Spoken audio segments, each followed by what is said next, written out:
পীরগঞ্জ উপজেলা স্বাস্থ্য কমপ্লেক্সের নানা ধরনের সমস্যা ও অনিয়মের সংবাদ পেয়ে সরজমিনে পরিদর্শন করেন মাননীয় সংসদ সদস্য মাওলানা নুরুল আমিন।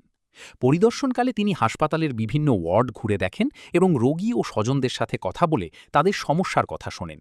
হাসপাতালের চিকিৎসা সেবা, ওষুধ সরবরাহ, পরিচ্ছন্নতা ও সার্বিক ব্যবস্থাপনা নিয়ে সংশ্লিষ্ট কর্মকর্তাদের প্রয়োজনীয় দিক নির্দেশনা প্রদান করেন। তিনি আরও বলেন, সাধারণ মানুষের স্বাস্থ্যসেবা নিশ্চিত করতে কোনো ধরনের অবহেলা বা অনিয়ম বরদাস্ত করা হবে না। জনগণের কাঙ্ক্ষিত চিকিৎসা সেবা নিশ্চিত করতে হাসপাতাল কর্তৃপক্ষকে আন্তরিকতার সাথে দায়িত্ব পালনের আহ্বান। এ সময় উপস্থিত ছিলেন বাংলাদেশ শ্রমিক কল্যাণ ফেডারেশন পীরগঞ্জ উপজেলা শাখার সেক্রেটারি মোহাম্মদ আরিফুল ইসলাম রাজু, বাংলাদেশ জামায়াতে ইসলামী পীরগঞ্জ পৌর শাখার আমির মোহাম্মদ মাহবুব হোসেন সহ অন্যান্য নেতৃবৃন্দ।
আমরা যারা গ্রুপ লেভেলে কাজ করি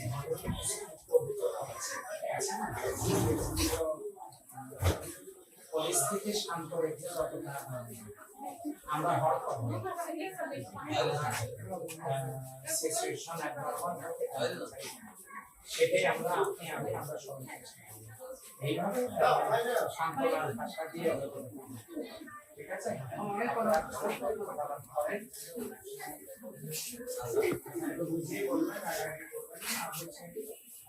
আপনার কোন কোন প্রবলেম আপনি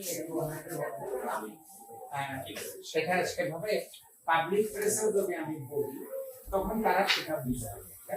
ঠিক আছে।